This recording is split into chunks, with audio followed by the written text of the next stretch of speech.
if I put little can I put little things on my head like crowns and mustache? Yeah. So That'll be your filler if you need to. so I think we're live. 40 seconds, I see. Maybe you're live, I don't know. Well, I'm not sure what's happening, but Well, it says live, so I think we're good. Yeah, you're live. So welcome to the Google Hangouts on Air for Sabermetrics 101 on the edX platform. Hopefully this is what you're looking for. My name is Andy Andres. I'm here on the Boston University campus.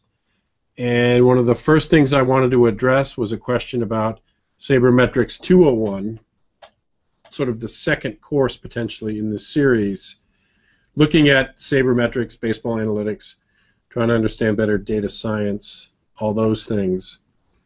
So 201 is in the works. We have all the plans to do 201, but we're focused right now on getting 101 finished.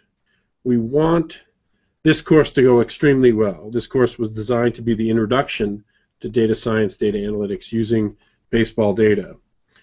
And let's have a great course. Let's finish up strong on this course where students finish well and learn a lot. And then we'll take a breather, we'll take a deep breath, analyze ourselves what went right, what went wrong in Sabermetrics 101 as we start designing the more advanced course, Sabermetrics 201. It's in sort of the ether and the plan. There's no specific dates, there's no specific times. It just has, down the road, we'll address the when and the where and the if after we've done a debrief on Sabermetrics 101. Now, I'm just going to keep going. I wanted to talk about on this Hangout books that are really valuable to learn sabermetrics, but books that will help you understand it. If you're a bibliophile, if you like learning from books, if you like collecting books, I'm going to, maybe I shouldn't do it, but I have a bookshelf over there with lots and lots of books, but I'm a bibliophile. I like collecting books, and I want to review with you some of the important books that use sabermetrics, that teach you sabermetrics, and just make you think more and more like an analyst of the game to better understand the game. So first one, let me see if this is going to work. Is this working, guys? Are we catching this, sort of? We're in a little bit of delay, but if it looks good on your screen. Okay, so first book here is called The Sabermetric Revolution, and it's by Andy Zimbalist and Ben Baumer. These are two great guys, and this is a book published within the past year. A fabulous introduction to sabermetrics. Highly recommended this book here if you want to learn sabermetrics. And Ben and Andy are great guys. I would suggest this book over almost any other. If you're really looking for one book to help you learn sabermetrics, this is the one. Start here. But I have many other suggestions. There's lots of other great books to think about too, but we really, really like this one. So that's The Sabermetric Revolution by Ben and Andy. Everybody in this field should at least get through Moneyball. It's a great read. It is what it is. I mean, Moneyball tells the story of the Oakland A's over a decade ago. It's a great story. It turned out to be a very compelling movie even, but you should get through Moneyball. It's wonderfully written, and I think it's a great introduction to this whole field of analytics in sports. So recommend Moneyball as well. A classic book here is Curveball. Now this is by Jim Albert and Jay Bennett. This was published, let me find out when this was published. It's been out a while now. 2001, and then a second edition 2003, the paperback version. Curveball is an older book, but it is extremely well done. Jim Albert is a professor of statistics, and he's used baseball data in his teaching for a long time. Jim Albert now is the editor of the Journal of Quantitative Analysis in Sports, a fabulous journal for you advanced analysts to try to understand sports analytics better. So Jim is a great teacher, and they've done a nice job in this book to teach statistics using baseball using principles of sabermetrics to get through statistics. Even though this is an older book, I highly recommend this as a learner's book for both statistics and intro sabermetrics. So there's a good third suggestion. One of my required textbooks, as you might know, I've been teaching this course in a very small format, seminar format at Tufts for the past 10 years. And as soon as this book came out, Baseball Between the Numbers, it was a required textbook, and it's been a required textbook for my students at Tufts since then. This is a fabulous introduction to sabermetrics, and they've broken it down very well. They've covered many different topics important to sabermetrics. If you want to become a better sabermetrician, sort of learning more and more about the complete field, you've really got to get through Baseball by the Numbers. Baseball Between the Numbers. Make sure your library is not complete as a sabermetrician unless you grab this book. This is another very good soft introduction to sabermetrics. If you're sort of really on the front end of sabermetrics, and some of this material we've been covering has been like, oh, you're going too fast, this is a nice introduction too, by Lee Panas, Beyond Batting Average. He does a great job walking through the argument why you've got to get beyond batting average as a statistic. We've made that argument in Module 2, how you get beyond batting average, to more statistics that better represent value in offense. Okay, so this is a great book too. It's a nice introduction, probably at a lower level than Baseball Between the Numbers, but it really does get you through the basics, and Lee's done a very nice job writing about introductory sabermetrics. Highly recommended. Some classics. I'm going to go through some classic books here. We're going to be talking about Earnshaw Cook in Module 5, right? Module 5? Is it Earnshaw Cook? So this is a reprint paperback copy of Earnshaw Cook's Percentage Baseball. And it really is in the scope of writing about baseball analytics, this has to be included. That's one of the reasons we talk about Earnshaw Cook. Earnshaw Cook has been criticized various places about how, he made the argument in this book, but he is trying to make an argument in this book by using probability and math to better understand the sport. I think this is, if you're going to call yourself a sabermetrician, you're going to be a scholar in the field, knowledgeable in the field, this is a book you should know. You should read through the book. It's complicated in places if you're not really a math wizard, but this is worth pushing through to better understand a lot of his arguments around baseball analysis. So Earnshaw Cook, Percentage Baseball, an oldie but a goodie. Now, this is one of my favorite books. I love this book. This is Weaver on Strategy. This is Earl Weaver's book. It's not necessarily a sabermetrics book, but it's such a thoughtful book about baseball, about thinking about the game of baseball. In a way, what this is what I would call sabermetrics. Sabermetrics, in my mind, is the objective analysis of the game, approaching the game objectively, thinking about the game by just observing first and trying to see things that you're watching and let your natural curiosity take over. Earl Weaver was a fabulous observer of the game, and he comes to his own conclusions about how the games work, how the game works. So his thoughts come out in this book extremely well. Highly recommended book. Not necessarily a computer engineering, strong analytics background, but a thoughtful background, really trying to better understand the game in the true science of baseball way. A book that I actually love, another book, a classic. This is The Numbers Game by Alan Schwartz. It walks through the history of analytics. He has chapters on Chadwick and sections for F.C. Lane. He didn't have a whole lot on Hugh Fullerton, which was one of our modules, but an awful lot of the history of sabermetrics is covered in this book. If you think you're going to be a scholar in this field of sabermetrics, make sure you read this book. It really is sort of required reading to better understand the total field of sabermetrics and the history of sabermetrics.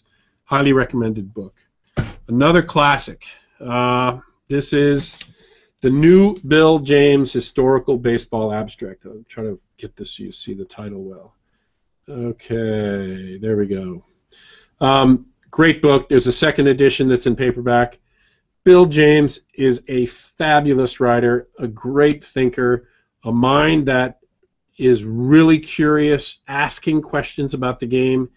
Anytime you can get your hands on Bill James' work, any of his work from the early mid-70s to his 77 abstracts to his 82 abstracts, pick it up, read it. Read as much Bill James as you can find. It's not going to be a wasted time. This is a wonderful book, too. This is about 13 years old now, but it really is another almost history book looking at baseball analytics. If you want to understand the objective look at the game better, pick this up. Maybe at your local library. Maybe it's an older book. It probably wouldn't be hugely expensive to pick up. Highly recommended, though. A great read and a great reference just to pick up and learn other things as needed. It'd be wrong of me not to show one of the many classic baseball abstracts by Bill James. This is the 1983. He wrote the abstracts from 77 to 88, published them annually. They're chock-a-block full of his thinking and his ideas. He's summarized his abstracts in different books, different times, but I just show one here. This is the 83 version. If you see any of these in a library, I'd pick them up and just read them. It's the kind of reading, if you do now, even though you might be this advanced sabermetrician and you're on Fangraphs all day and you're interacting with these great writers who are doing sabermetrics all the time, I guarantee you, if you pick an old abstract up, if you pick some of the old Bill James work and you read through it, you're going to find something he wrote in there that's going to spark your natural curiosity. It's going to spark your own thinking around the game of baseball. So don't just discount these things as, oh, they're old, I don't want to read them. I have to stay with, the modern Fangraphs. Jeff Sullivan's my guru. You know what? Don't shirk the old writers and what they've done. They've thought about it, and they'll spark your curiosity too. A shout out to the annuals from Hardball Times and Fangraphs. This is the 2014 annual. Great place to go for research. Another place to stimulate your ideas, your questions about the game. And if you haven't gotten it by now, I tend to emphasize in this course thinking about the game. Observe and ask questions. And one of the best ways to do it is to sort of read writers who are at the Hardball Times, at Fangraphs, Baseball Prospectus, and let their own studies, let their own thinking drive your own curiosity to let you ask questions. Finally, I'd be remiss without giving a shout out to another great annual. This is one of Ron Chandler's annuals. He does a minor league baseball analyst. This is a annual look at minor league players, but he also does the minor league baseball baseball forecaster. And the Baseball Forecaster is a really good look at how we think about the players as they're coming up and thinking about the upcoming season. Fantasy baseball players know about Ron Chandler, and they know about how he thinks about projections. They know how he thinks about playing the game of fantasy baseball in all its different formats. What's that? Oh, here we go. Sorry. Thank you, guys. I'm here with the course coordinators, just so you know, Morris Greenberg and Gabe Gralla, and we're gonna get those guys on screen. If you really look carefully, if you look at the shadow and you see the reflection in the window behind me, you'll get a nice picture of Morris in there, right there. You see, he's waving. Look at that. Okay, so anyway, finally, the more sort of books that aren't necessarily 101 books. They're not necessarily for people being introduced to analytics in sports, but we're going to talk about them a lot as as time goes on and as we go to 201 potentially. One is Baseball Hacks. It's a great book, an older book, 2004, probably about 10 years old, but this is an engineering book, and I'm sure this is a book where an awful lot of the sabermetricians you follow and read learned how to manipulate data, gather data, scrape data from the internet. It's all described how to do it here on Baseball Hacks. So those of you who are in engineering, tilted more towards engineering, you'll follow that book and get everything you need done. This is a fabulous book, just came out this year by Max Markey and Jim Albert again, the professor who uses baseball and now R coding to better understand statistics. Statistics 101 course is using baseball data.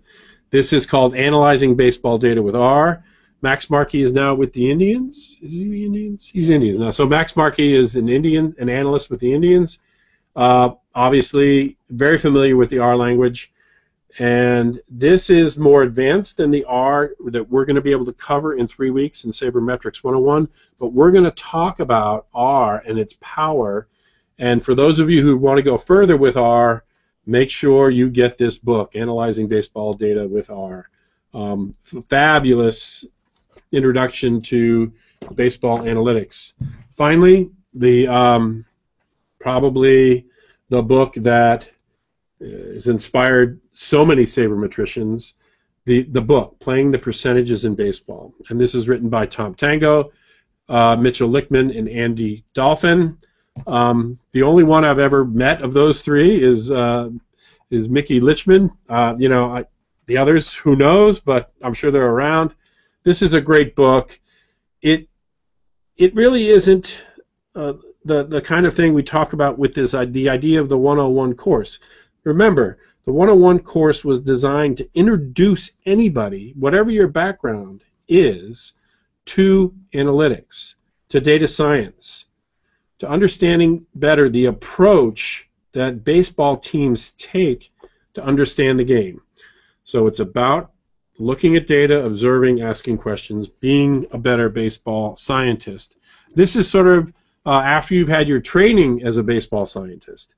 After you've gone through Sabermetrics 101, we're ready to dive in and understand the arguments made and the suggestions on how to do advanced analytics that Tango and Mickey Lichtman and Andy Dolphin talk about. This is a great book, sort of a Sabermetrics 201 book, if that makes any sense. So we've gone through the books. I have more book suggestions. There's plenty of fabulous books. But please, if you're a bibliophile and you like reading, having a paper source in front of you, and there's a lot of us out there who love books, pick up some of those, and you'll learn more about sabermetrics that way. I hope that helps. So let's talk about one question on the discussion forums that came up. Is this question of if we start analytics by thinking about runs is sort of the key to building up towards wins, to building up towards what the value of certain players are.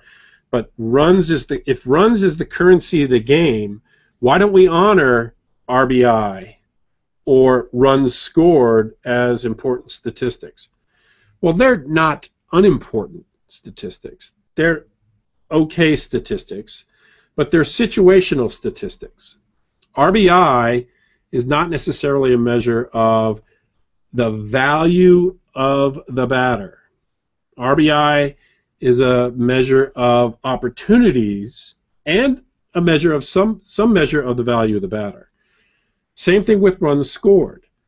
Now, runs scored, I'm sure, has a high correlation with the offense on the other batters in the batting lineup that you play with.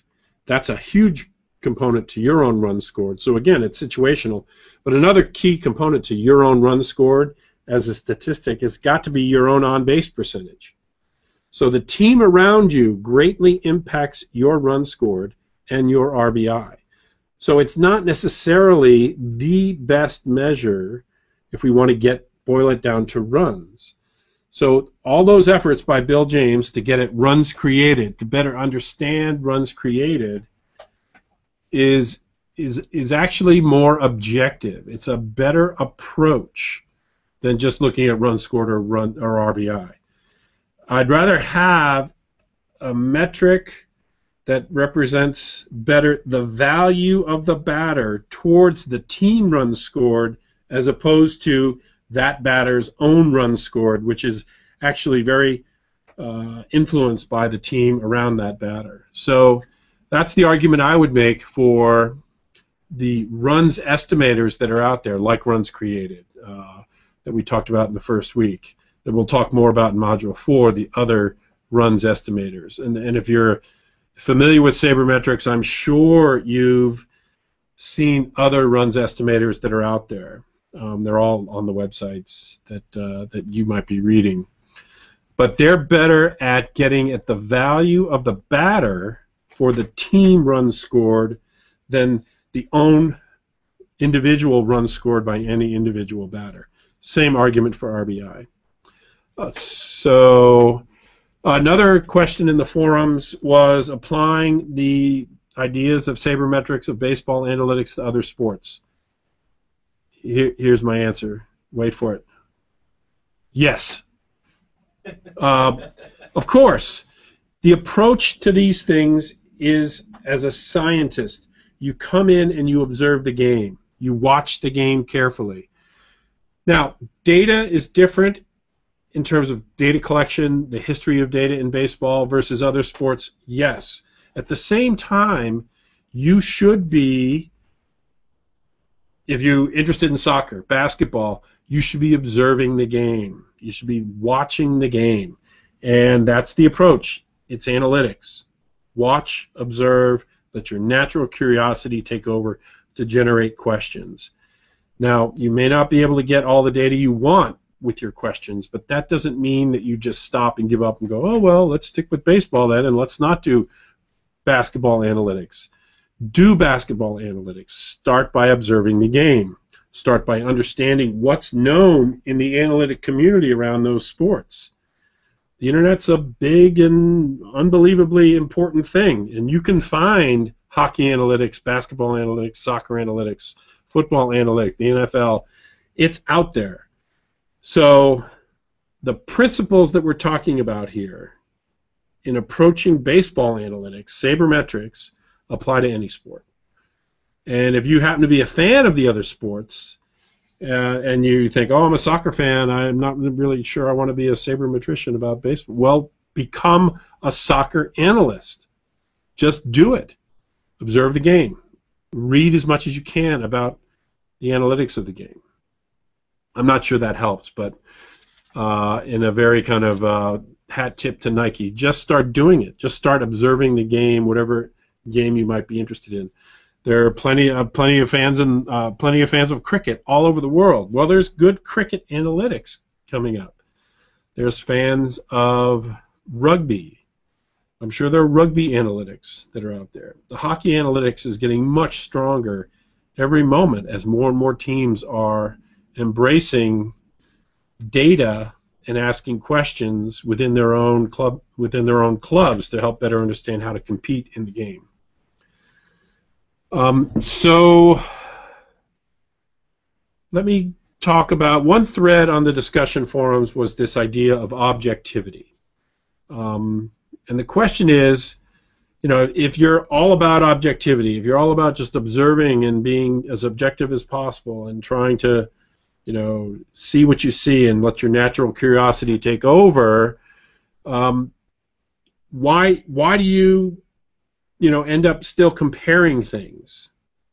If it's objective, why not try to always be objective? It's a good question, but we eventually have to let our own curiosity drive a way to value and or quantify and or qualify what we're looking at. We want to see what we're seeing, and we want to eventually, put some kind of question to it and try to answer it that way. Objectivity is crucial. You don't give up your objectivity. You always try to stay objective as possible as you're answering all these questions. And if it comes down to comparing home run rates, your question has to do with home run rates, well, maybe you are going to have to compare home run rates for teams or within a park context or within comparing players by home runs. It's still driven by your objective question, your curiosity that you started with. So, let your curiosity go forward. Be objective as possible and try to answer the questions that you have as best you can. That's what analysts do. That's what analysts are about.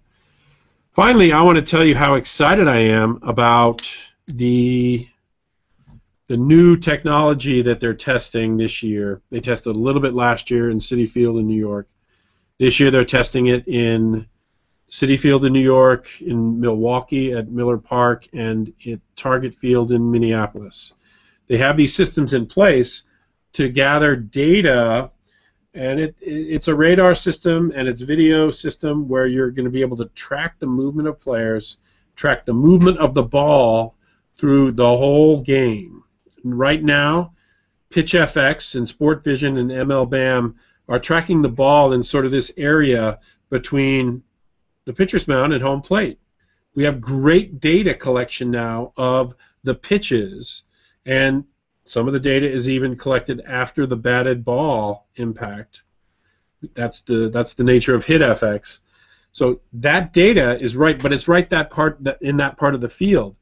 With radar technology, you can be able to watch the whole field and watch the ball in the whole field. You're going to watch the pitch, you're going to watch the batted ball, and even beyond that, you're going to be able to watch the batted ball as it goes through any trajectory, pop-ups, fly balls, line drives, ground balls. The trajectory can be followed, but beyond that, you can track now throws. You can see through radar the throw from short to first, that cannon from right field to third base after a single to right field where the runner's trying to make it to third. We're going to be able to better analyze those things with this new system.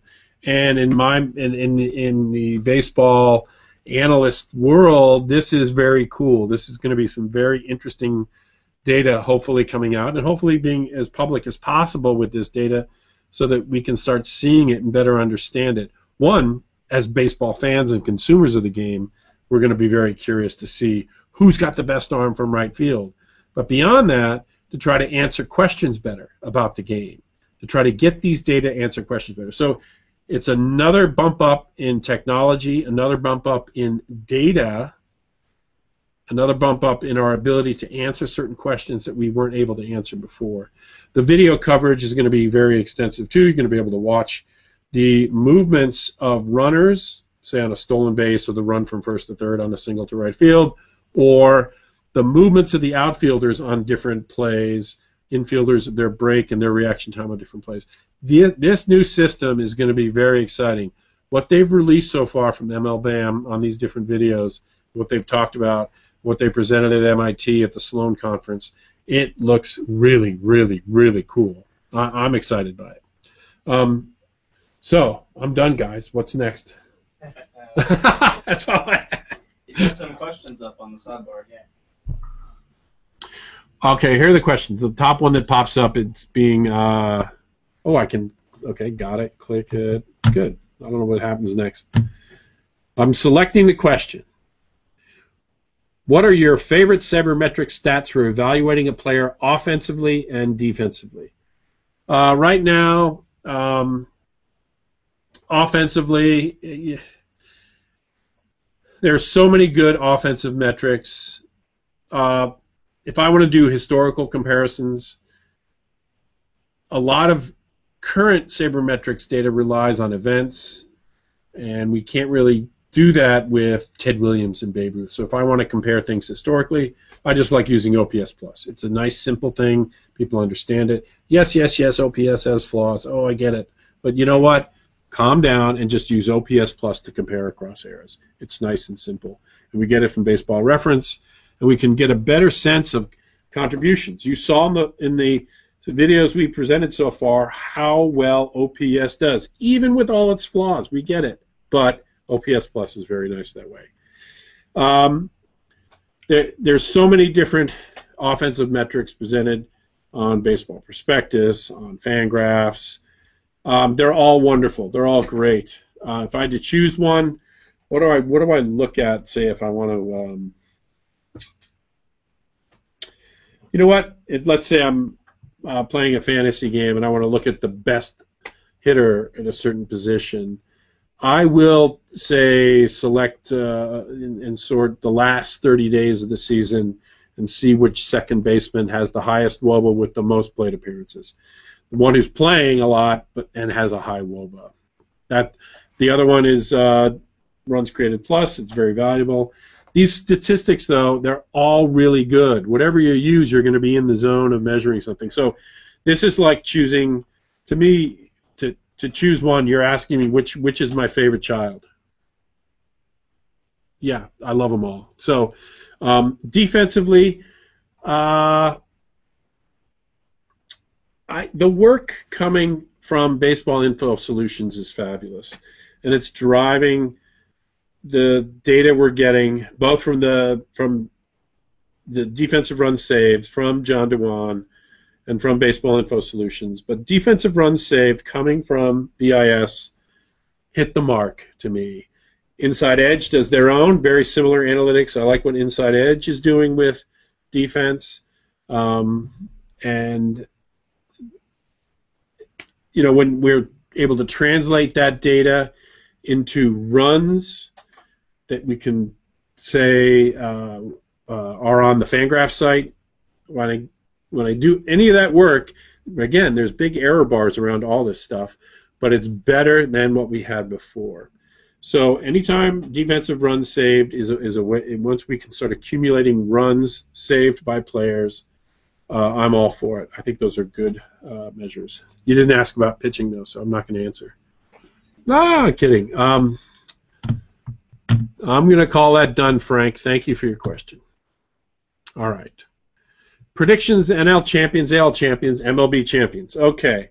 I'm going to go crazy here and say it's going to be between Detroit and Oakland for the AL.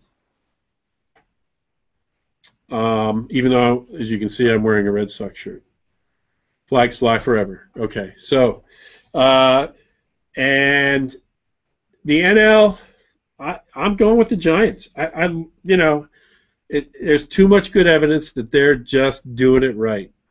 And I don't know what it is about the Giants in even years. It's something weird going on in the Bay Area with the Giants, but they're playing well. And so I'm going to go crazy and say a Bay Area World Series, Oakland versus San Francisco, and I'm going to pick Oakland, only because Oakland as a city needs a world champion. That's it. I'm not denigrating San Francisco. I love San Francisco. But San Francisco's won recently.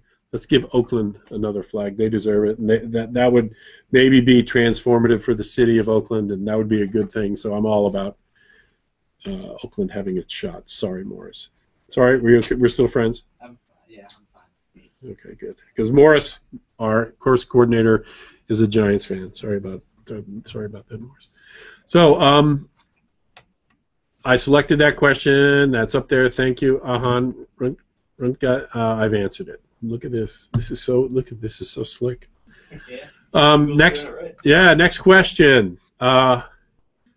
Favorite website for baseball research and learning more about the game, especially if I'm a 14-year-old, been following baseball for only 2 years. I want to learn more about past baseball games.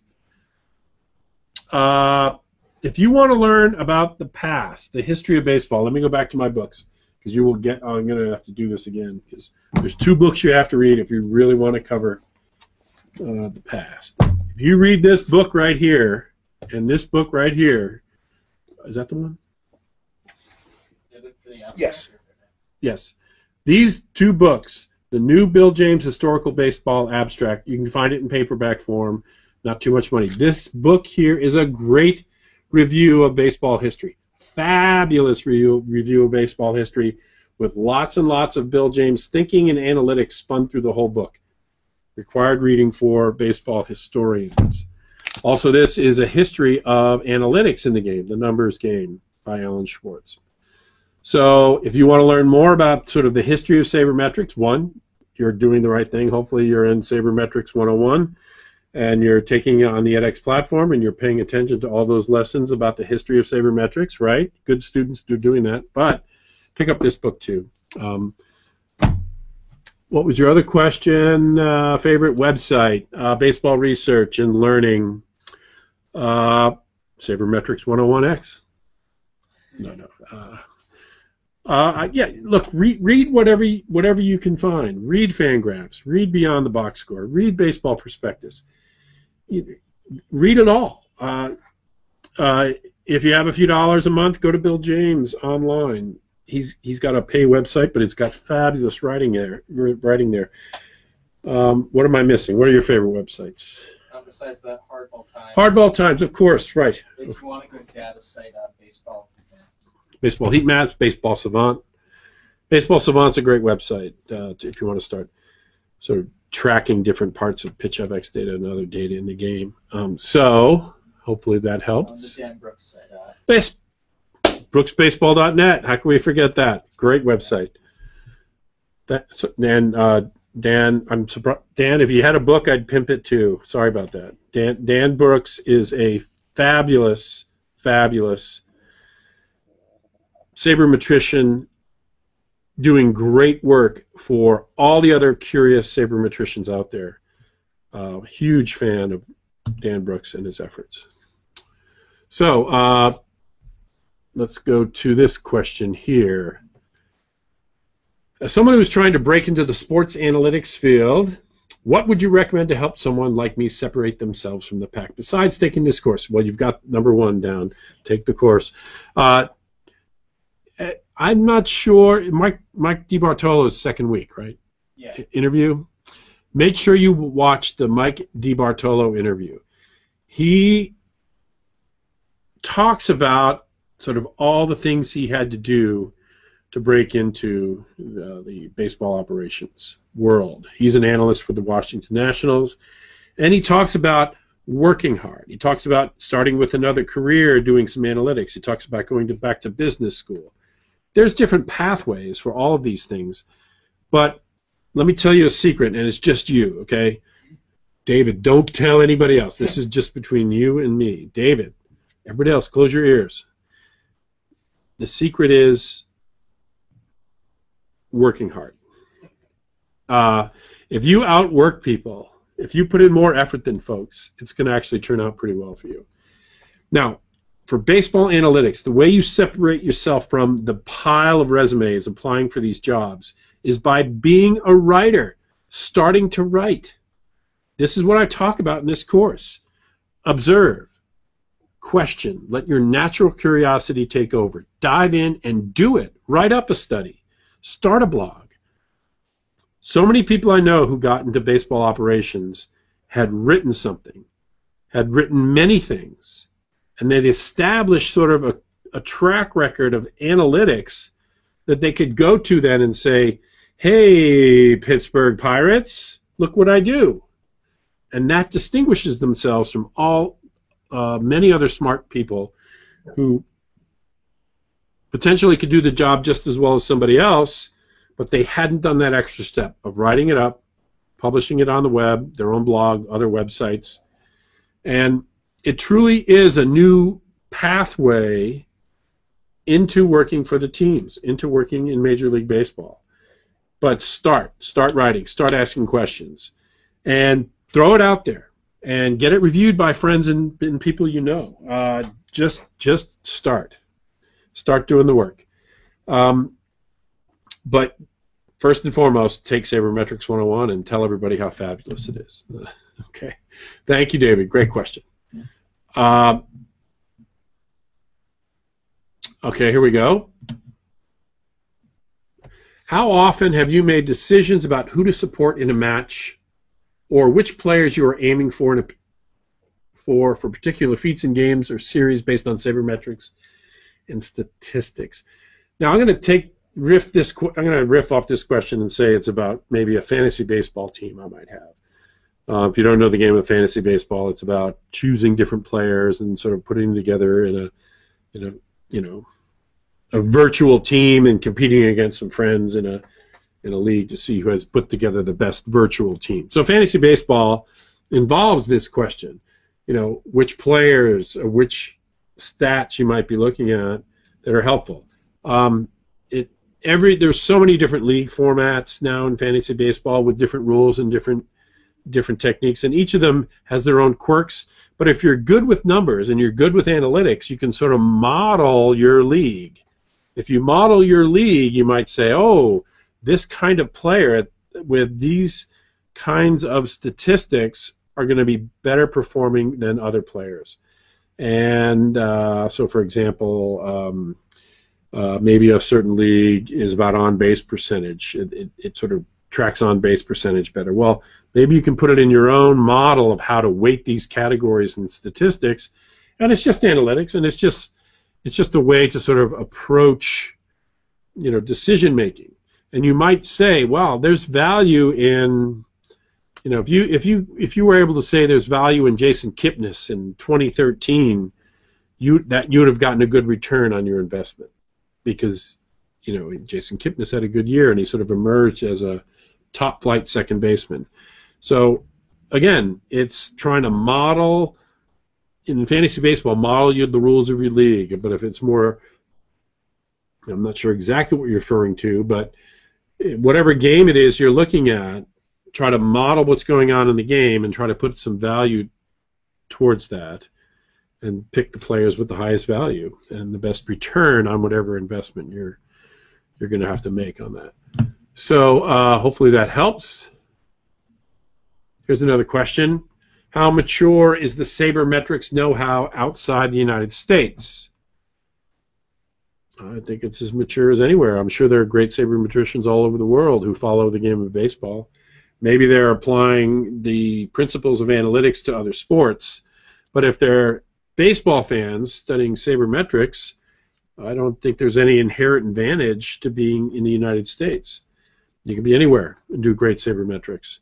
You can be anywhere and get the MLB television package and watch the game. And maybe if you're in certain parts of the world, the game's actually played, and you can observe people actually playing the game. But I don't think outside the U.S. is any real big difference. The only difference is that, in the United States, there's probably a bigger percentage of the folks in the United States really care about baseball. They care about watching the game, thinking about the game. I'm not sure. I'll go out on a limb and say the percentage of baseball fans in the United States is higher than the percentage of baseball fans in, say, Vietnam. I don't know if that's true or not, but I'll go out on a limb and predict that. But there's no inherent location value. You can be a great sabermetrician wherever you are. I hope that helps.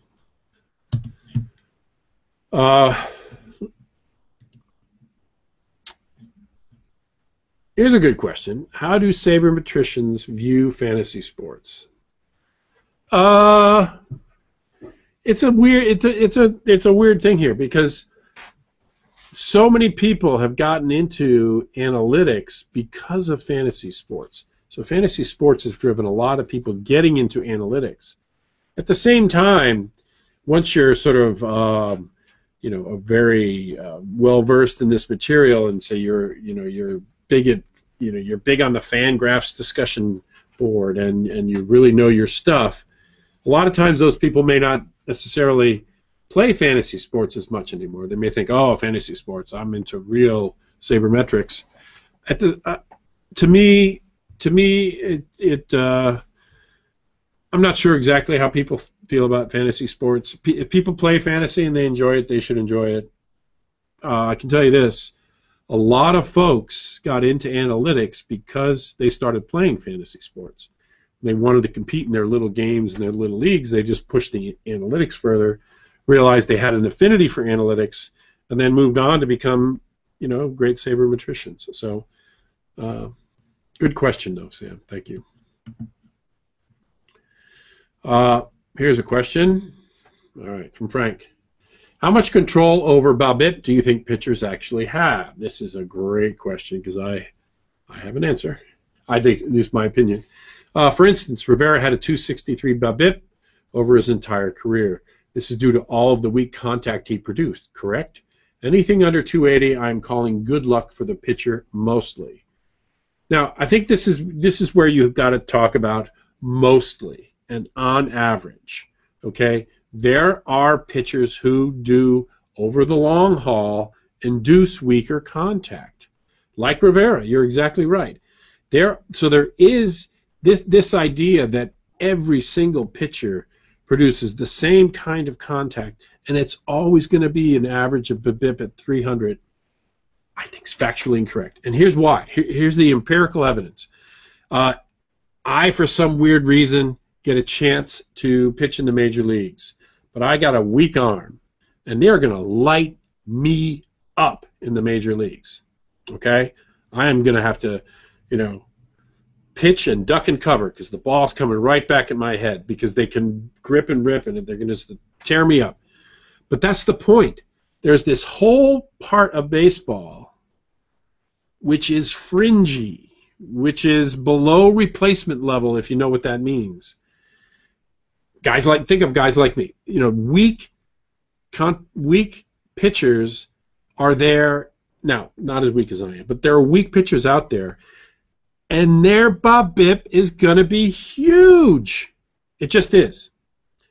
So if that is true, and I submit that it is, then on the spectrum, you've got to take those great pitchers, Rivera, Pedro Martinez, Greg Maddux. Look at those career BABIPs. They are not 300. Now, and of course, knuckleballs are not 300 BABIP either. So this is more evidence that pitchers have some control over the contact between bat and ball, on average, out of all their pitches. So it's mostly luckish. If you have a small sample size and you see your BABIP being 400, that's probably bad luck. If you see your BABIP at 200, that's probably really good luck. So there is luck involved here.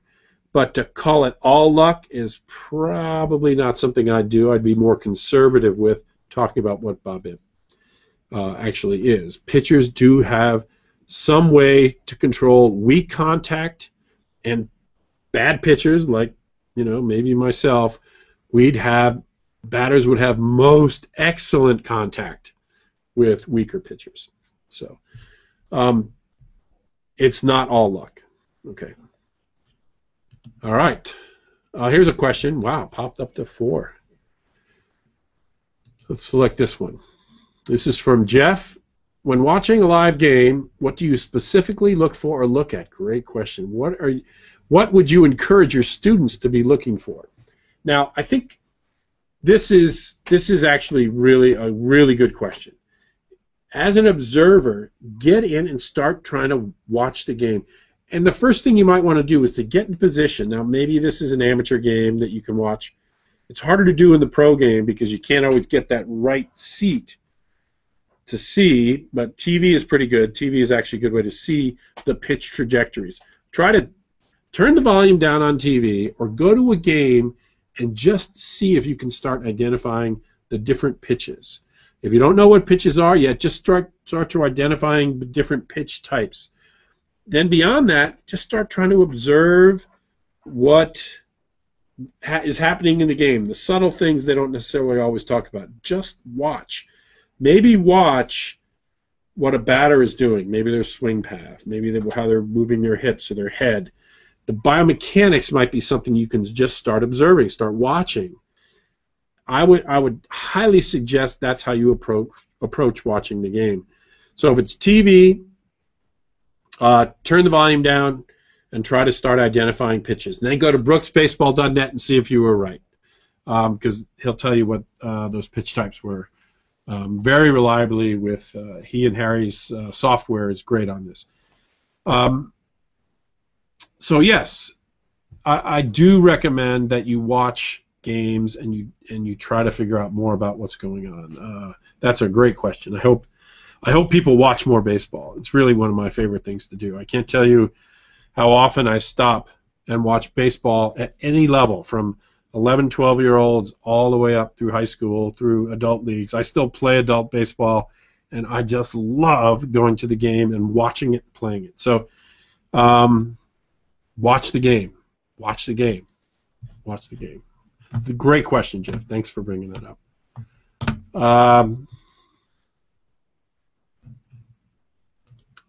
Interesting. Here's another question. Could a person become a great sabermetrician without ever watching a single baseball game? I happen to think the answer might be yes. But I think to be even a greater sabermetrician, you have to know the game and watch the game and really understand the game. Smart people can look at anything, observe anything carefully, and let their natural curiosity take over. So I give a data set to a smart person and say, hey, what's going on here?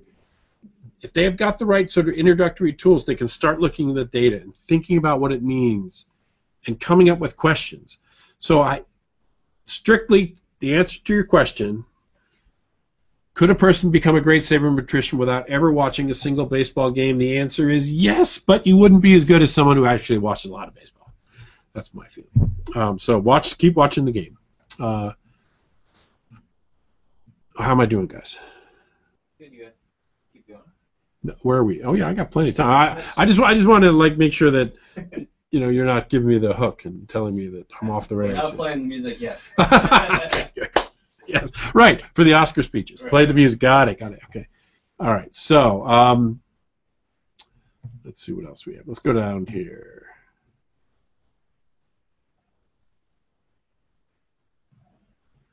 Oh, nice. I got a question about the MIT Science of Baseball program. What was it like being head coach of the MIT Science of Baseball program? Now, let me just tell you what this is. The MIT Science of Baseball program is for rising 9th and 8th graders who are residents of Boston and Cambridge and go to public school. They come to us in the summer, and in the summer we teach them math and science in the mornings, and then we go play baseball in the afternoons. And on the field, we're applying all the principles we learned in the classroom. And then we take data from the field and bring it back to the classroom to better understand math and science that we want to teach people. So it's a real combination of playing the game, using that as a practical lab, a lab setting where people can better understand the game, better understand science and math. So I'd hate to say it's the best job in the world, but it's one of the best jobs in the world. I have other great jobs as well, but I love the MIT Science of Baseball program. It's a fabulous place where you can demonstrate in a real way what it means to have curiosity in your life. Curiosity about the game of baseball, for example, but curiosity about learning, curiosity about the approach to the world. So we're in a position to try to teach these young men about tapping into their natural curiosity and exploring the world in front of them and trying to set goals and be achievement-oriented. So I love what's going on with the MIT Science of Baseball program. It's a fabulous, fabulous thing, and it's an honor to have been associated with that program over, I don't know, I think it's 6 or 7 years now. It's a great thing. So thank you for that question. That is one of the best things I do is the MIT Science of Baseball program. Okay, let's go. All right. We have some sequel questions. Yikes. I don't know if I can answer it. I'm going to try. All right. Interesting. Why did it happen that the team IDs in SQL didn't all match the ones on TV? Like NYA versus NYY, Tampa versus Tampa Bay, etc. Is there a reason, or is it 100% random? Well, it turns out, I'm not sure which TV source you're getting. Maybe some TV source lists Tampa Bay as TB, but the people who started setting up these databases, and it might have been Sean Layman for all I know, just made certain three-letter codes for each of the teams and just used it. They defined the code for the New York Yankees as NYA. And that's to distinguish potentially between the National League New York team, the Mets, so NYN. The rhyme or the reason why the people designing these databases chose that, I can't speak to it all. But I can see how different efforts make different choices, and they end up being different. Now, unfortunately, that just means maybe down the road when you try to merge the data, you've got to do this translation thing that's a problem. But that's data. That's how data looks like sometimes when you're actually in the real world and you're trying to put things together.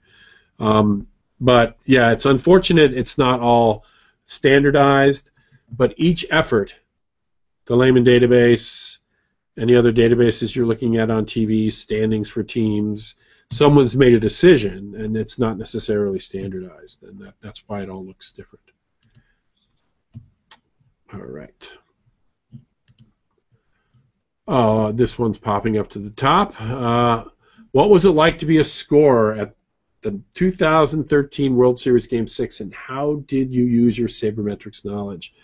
Well, just to give a brief intro here, I scored Game 6. When I say scored, I was the person keeping track of what happened on the pitch, whether it was a called strike, swinging strike, ball in the dirt. So whatever the outcome of the pitch was, and then whatever the outcome of the play was, I would be entering in my computer system as part of my employment for Major League Baseball, and then that would go out to the data providers who are out there, ESPN, MLB.com itself. So Game Day, Gamecasts, all these different software efforts would use my entry of what happened to create their own animations that people could see on the internet. And it would also generate box scores. The software I run generates the box score for the games that I score. I'm not the official score. I'm not the person who sees a play and makes the judgment, oh, that was a hit, that was an error, that was a sacrifice or not. That's not what I do. I just record what's going on. It's a hard job. It's an extremely hard job. It's not a job where I'm really enjoying the game as a fan. I'm recording what's going on, and I really just have to completely pay attention and lose myself in the process of gathering the data. It's not, oh, let's enjoy Dustin Pedroia coming up to bat. Isn't he a great player? It's no, that was a called strike, that was a ball, that was a ground ball to the second baseman, to the first baseman, 4-3 ground ball. So the process takes me away from the fan enjoying some of this. So this goes back to your question. It's not as if I'm a Red Sox fan, and it's not as if I'm watching Game 6 from a fabulous position. I'm in the press box. I've got a great view of the game while I'm doing this job. But it's not as if I'm, yippee-ki-yay, the Red Sox are winning. I had a job to do, and I was very focused on just recording the events as they're occurring. Bottom line, there's no doubt that the Red Sox fan of me was aware the Red Sox were winning late in the game. The excitement in the stadium was building. I certainly was aware of that. That was fun to see as a Red Sox fan. But I still had to get the job done. Now, once the game was over and I wrapped up the scoring, I met two very good friends of mine. This is part of the story, just the personal story of the game. Two very good friends of mine, one's from out of town, and one I don't see as much as I'd like to, who is in town here in Boston. It was great to meet up with them after the game because we're Red Sox fans and we just enjoyed the moment of winning the World Series. But that was separate from the job. That was a time when I was actually a fan, when the job was over. But bottom line, this is I talked about the MIT Science of Baseball program. It's a privilege to be affiliated with that. It's also a privilege to be affiliated with this job here, scoring the games at Fenway Park for Major League Baseball. That's a lot of fun. I probably spoke way too long on that answer. Sorry about that. What are we? Let's go. Just take the top. Frank, do you agree with the amount of weight being placed on defensive metrics when calculating their WAR total? For instance, on average, offensive players with good range trounces a great offensive player with poor range in the WAR calculation. Let me read that again. On average, offensive players with a good range trounces great offensive players with poor range. Well, yes, I want players. Here's what you want. You want great hitters. You want great fielders. You want great base runners. You want great arms. You want great pitchers. You want great gloves. You want it all in the game of baseball. There is no doubt in my mind. There's no doubt in my mind that Miguel Cabrera is just one of the greatest hitters I've ever seen. It's just fabulous to watch Miguel Cabrera. I mean, it really is. He's got a beautiful swing, and you just see that thing when it hits the ball. It's poetry for baseball players like myself, baseball fans like myself, watching Miguel Cabrera hit. It is like poetry. At the same time, I trust the defensive metrics enough, and I've seen it with my own eye enough, that Miguel Cabrera is a pretty good fielder. He's not the greatest. He's not probably the absolute worst, but he's pretty good. Let's segue into the argument here, which you probably can predict where I'm going with this. Then there's Mike Trout. Mike Trout doesn't have the beautiful bat that Miguel Cabrera does, but he is fabulous as a baseball hitter. Fabulous. Fabulous. Off the charts. Wonderful. Great. But when I watch Mike Trout, and when I look at the defensive metrics with Mike Trout, he is beastly in the field. That's worth something. That's worth a lot of something. And I understand enough that these metrics, how they get to runs for defense, defensive runs, saved with great defense. I know Mike Trout. I see it, and I trust these metrics, that he is helping the team with his defense. So he's a plus on defense for the Angels. He's also a plus with his bat. Miguel Cabrera is a plus on offense. He's probably a plus on offense. But he's probably sort of neutral-ish on his defense, maybe even negative. He might hurt the team with his defense, at third base especially. So, I understand how Mike Trout might be more valuable than Miguel Cabrera in the sum total of everything. That doesn't mean my favorite batter to watch and the person I would defend is the greatest hitter I see out there today is Miguel Cabrera. He is. So, the amount of weight, in my mind, when you get to your question about the amount of weight, it gets to runs. How do you get to runs? Well, in the defensive world, they've made some decisions about how to think about runs, and they're spot on. The idea of taking plays and ascribing run value to them works, and it's legit. It's the same thing with catcher framing. Those changes in the count in the ball and strike calling from the umpire, that catcher framing thing is legitimate runs. It's the right process. Same thing with batting metrics, hitting metrics. They're putting the right amount of weight on the value of Miguel Cabrera's hitting. So I trust the valuations that are going on today in defense, in batting, and hitting, and in pitching. So now, WAR is a framework. It's sort of it's what we have today. To talk about it being like, WAR is the one, it's perfect. Well, there's a lot of things built into this model that have error associated with them, and we're accumulating the errors along the way.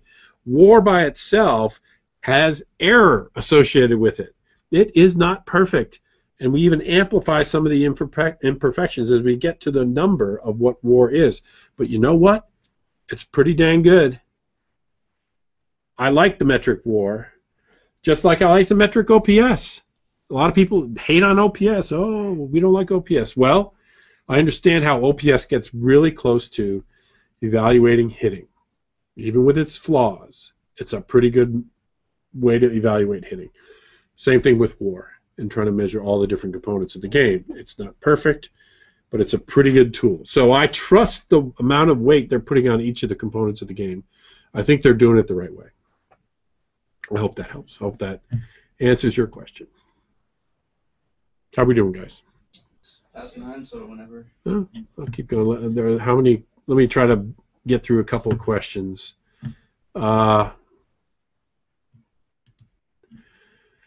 Okay, this is a question about the course. Been having problems with IQR specifically, with the questions on your problem set. IQR. I'm not sure what that means. Interquartile range. Interquartile range. Okay, good.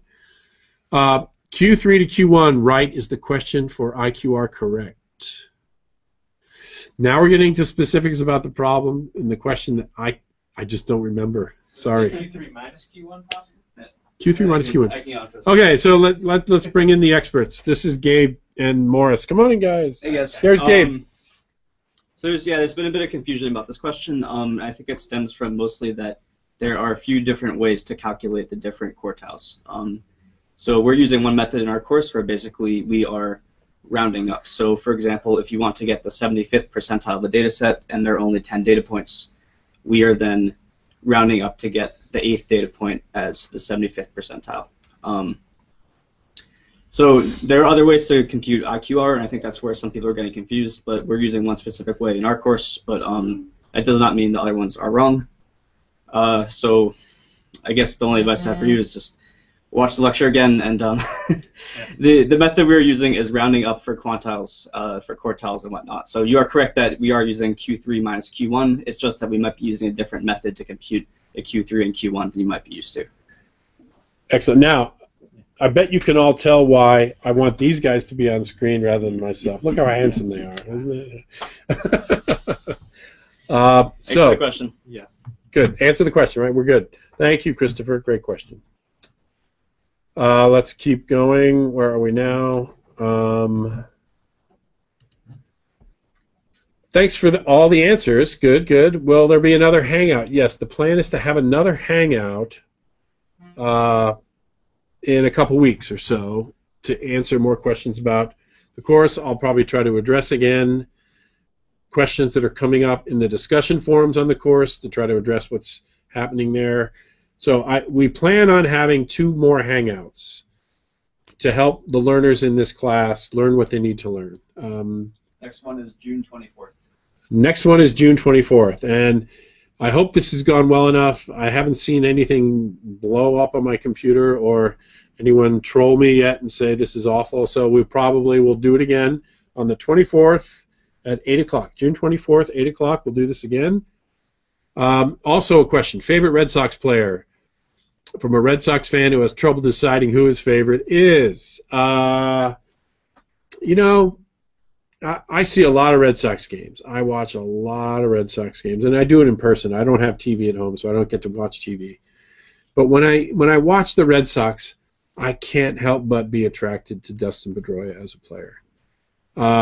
His baseball instincts are off the charts.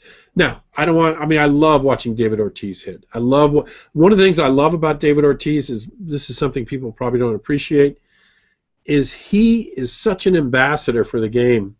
Pre-game, he just does his 40-yard sprints to try to get loose before the game with all the other players. Everyone's kind of getting loose before the game, stretching.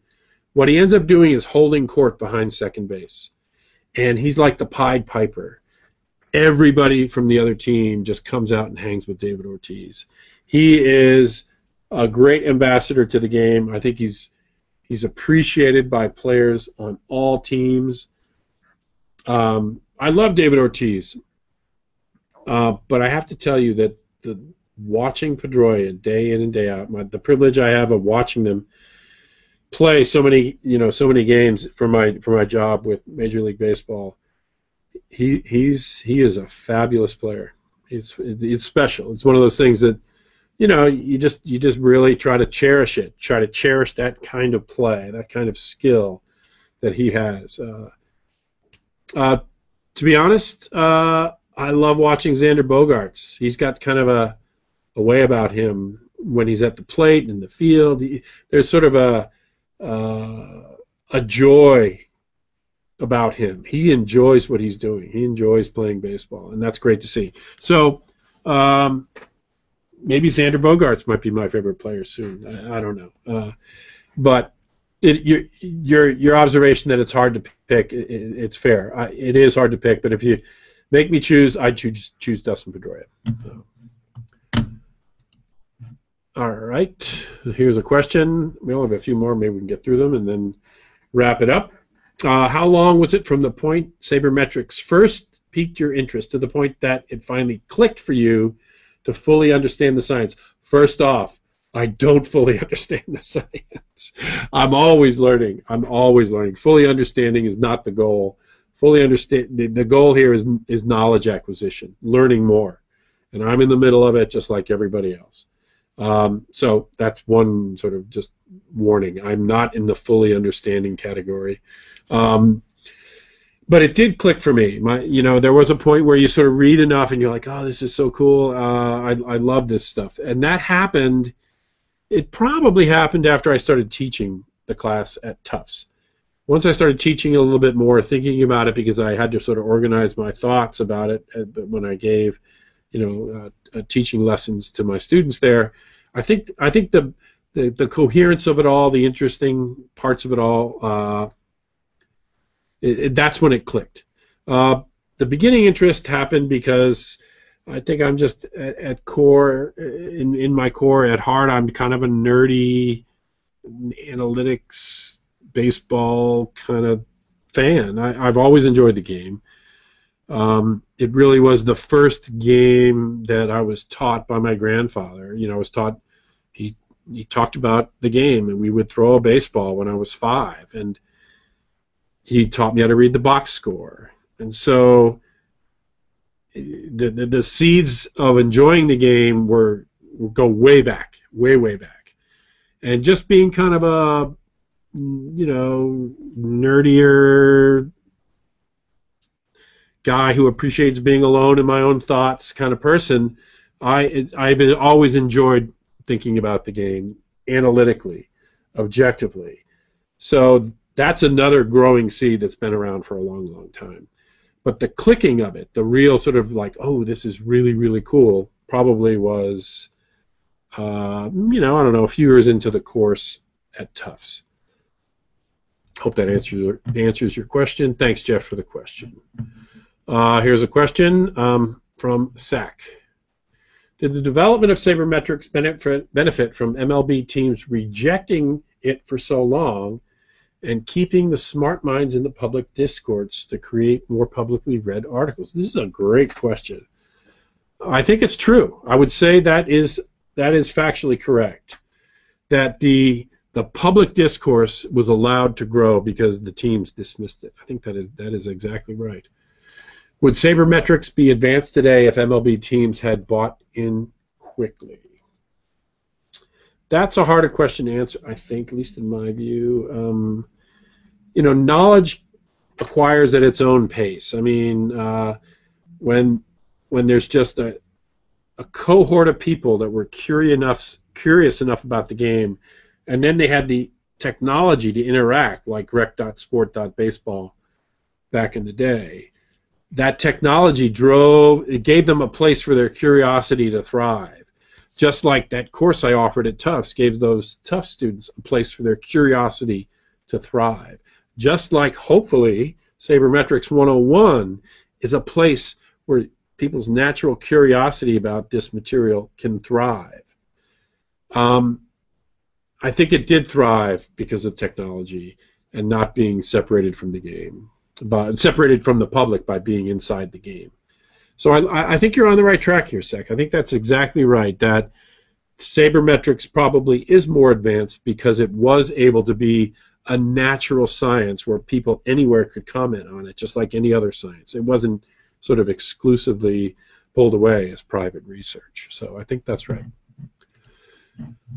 All right. A couple more questions, and then we may be done here.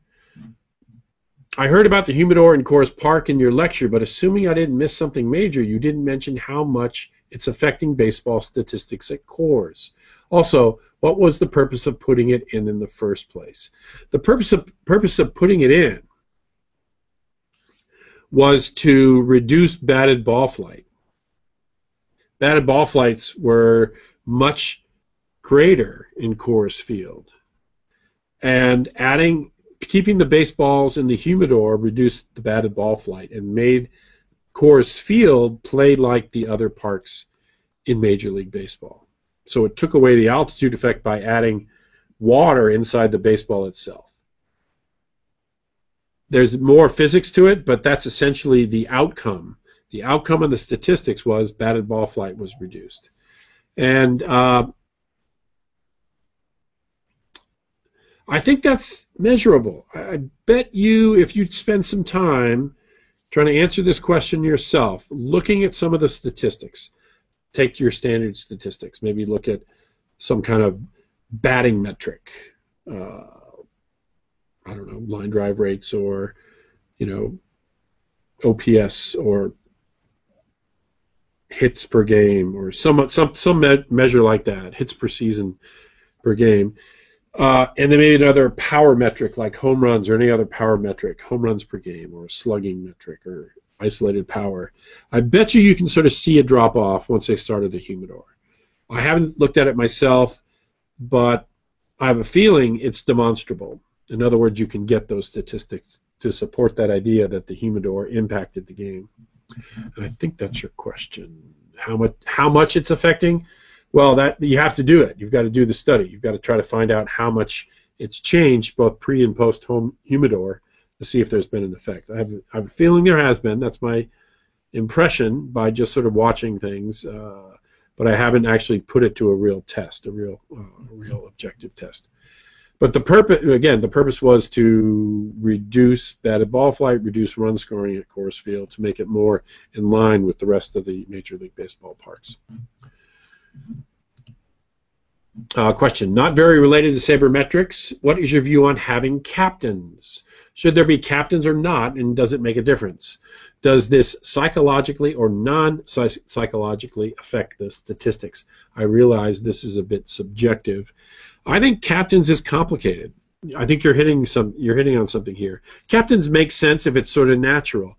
There are teams that had captains. They were leaders in the team, leaders of the players on the team. Red Sox this year. There's probably 2 natural captains there, maybe 3 even. But 2 natural captains would be Dustin Pedroia and David Ortiz. Now, would you name a captain just because you should? I think the answer is no. They're both sort of natural captains. If you named David Ortiz, maybe Dustin Pedroia wouldn't be happy. If you named Dustin Pedroia, maybe David Ortiz wouldn't be happy. So the answer for the Red Sox might be no captain, which is fine. It's a perfectly good answer. And I think every team has to think about that answer themselves. I don't think there's a need for a captain in baseball. There are other sports it might be, because maybe other sports you have to interact better with the officiating staff, and you have to do it through a captain. I've seen different sports need a captain, and only the captain can go talk to the referees or the umpires, and that makes sense. There you do need it. You do need that captain. Not necessarily in the game of baseball. Good question. Here's a question. Hi, I'm taking the course from Europe. Well, good. Thank you. Thank you for your interest in baseball, even from Europe. Will you be touching on other sports where Sabre 101 can be applied? Horse racing, soccer, etc. Besides just peripheral mentions, we're not going to be talking about other sports. But the approach that we try to emphasize in this course, and hopefully people are hearing this from me over and over again, the approach is to try to be objective. Look at the game, observe, and let your natural curiosity drive your questions. That applies in horse racing. That applies in soccer. That applies in baseball. So those principles are hopefully what we're talking about in this course, and they can be applied broadly to any sport. I'm not going to, in particular, talk about horse racing or soccer in particular. They might be offhand mentions of other sports here and there, but it's not about the other sports in this class. We're going to continually use baseball in this class, but hopefully broadly apply that the analytics principles we're covering, they can be broadly applied to any sport that you're interested in, or actually any endeavor you're interested in, not just sport. Thank you for the question. Here's another one. What is the variability and luck associated with small sample sizes? Do you believe that the best team wins the World Series? No, the best team doesn't always win the World Series. At the same time, you can argue the best team does win the World Series. But I think objectively, you'd have to say that any objective look at the best teams can be done. And we talk about this, actually Module 3 coming up is all about this idea of an objective look at teams themselves by looking, excuse me, maybe I'm near the end that I can't talk anymore. When we look at offense and defensive teams, the defense and offensive teams, we can actually objectively quantify who's the best. We can do that. And that team doesn't always win the World Series. One of the greatest teams ever, the 2001 Mariners, didn't win the World Series. One of the greatest teams ever, the 1954 Cleveland Indians, didn't win the World Series. One of the greatest teams ever, the 2013 Red Sox, did win the World. No, I'm teasing. Did win. That's a bad joke. But no, to get to your question, the best team doesn't always win the World Series. Some people will argue that that's the case. The champion is the champion of the World Series. But the playoffs are interesting. If you want a good discussion of what it takes to win the playoffs, a great chapter in this book by Nate Silver and Dan Perry. Dan Perry about what it takes to win in the playoffs. So read that. I think hopefully Nate and Dan just appreciate I'm pimping their work like that. That's good. They probably will never hear this, so that's fine. What do you think that pinching point about the game of baseball would help encourage non-Americans to be interested in it? How would you advocate the game and encourage youngsters and seniors to watch and learn?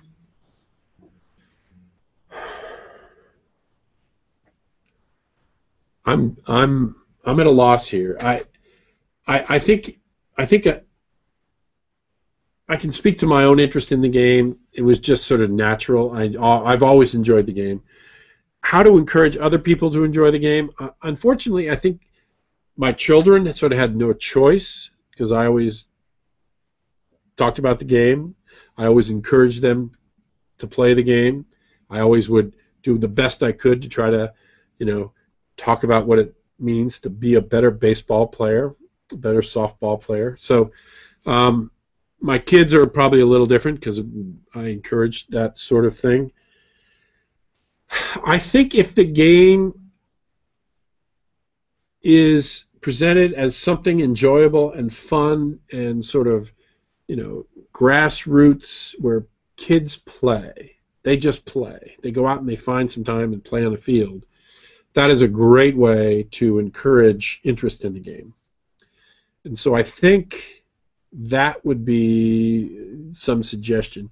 Creating environments where you can stimulate just playtime, where kids all over the world can find a little field and just play the game. It's got some downsides. You need a certain number to play the game well. You can't play it with two people. You can throw a ball back and forth, but you can't necessarily play the game of baseball with just two folks. So it doesn't lend itself necessarily to easy access to just play, but I would try to encourage that wherever you can find a place to encourage people just to play the game. That would be my answer. Thank you for the question. Are you? Someone asked, "Am I originally Greek?" No. I'll put it up here. I am not Greek.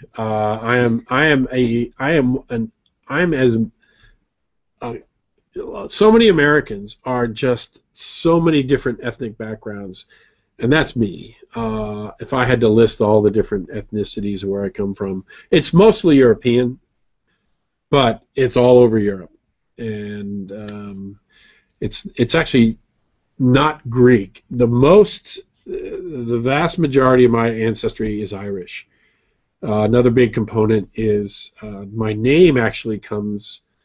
last name comes from the Alsace region of Germany and France. There's that region between Germany and France, sometimes Germany, sometimes France. That's where you can trace back my family name, goes back there. I don't know if that's sort of a random question. Okay. In my opinion, the only flaw in the whole administrative aspects of baseball and sport itself is the business of trading players. I think besides the fact that it messes up statistics, I think it distracts from the purposes of the game. I don't see it that way, to be honest. Trading is part of the game. And thinking about how to trade for value for your own team is actually, I think that's very valuable. So I don't think it messes up statistics at all. It's part of the game. So I'll just have to disagree with you there. That's my view. Finally, last question on the list. If you were to make your fantasy team of 9 players, 1 manager from, as you say, the objective point of view, who would you include? Are you asking for the 9 best players in baseball? Miguel Cabrera, Mike Trout, Clayton Kershaw, Alan Wainwright, John LaCroix, third baseman. Give me a couple third baseman names. Longoria. Longoria's a good one. Donaldson. Do you like Donaldson. Go with Donaldson at third. Encarnacion? No, Encarnacion DH. Am I the American League? I'll take a DH. I'll take Encar as my DH. Too low, short. I like too low. PD at second. Outfield, I named Trout. I'm going to take. You know, I'm going to take a guy made his debut tonight. Greg Polanco. I'm taking him as my outfielder. How's that?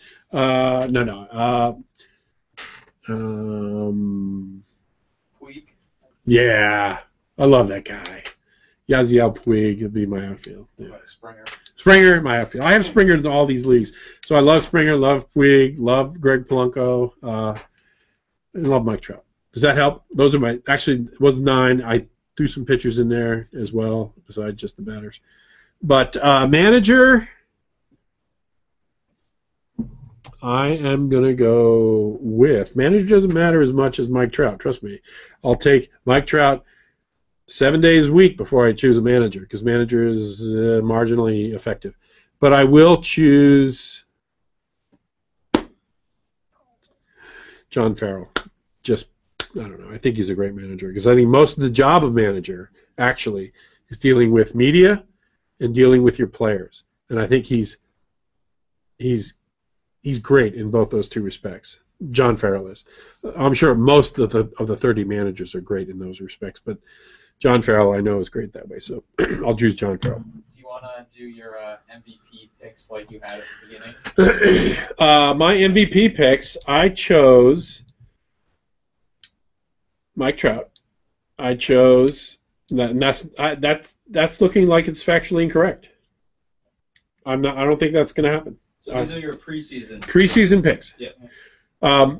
I chose Clayton Kershaw, and I think that could. I bet you Clayton Kershaw has a better chance at NL Cy Young than Trout has a chance right now today of AL MVP. I'm going to go out on a limb and say that.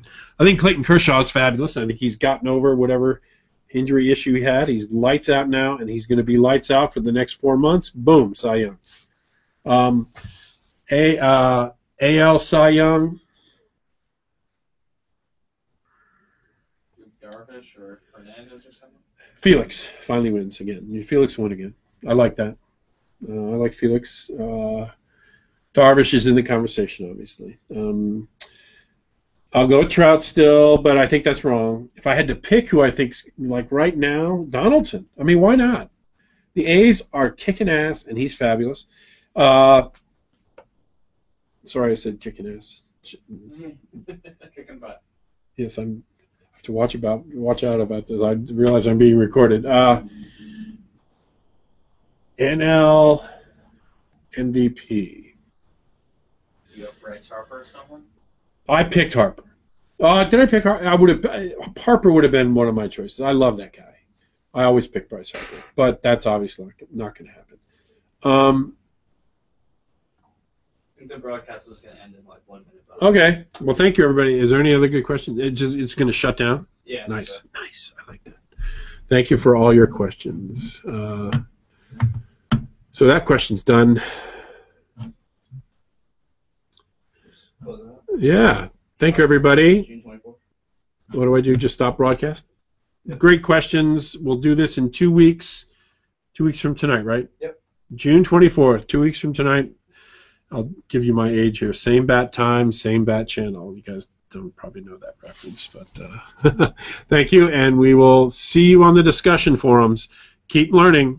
This course is about your own personal learning, so keep plugging away. Thank you.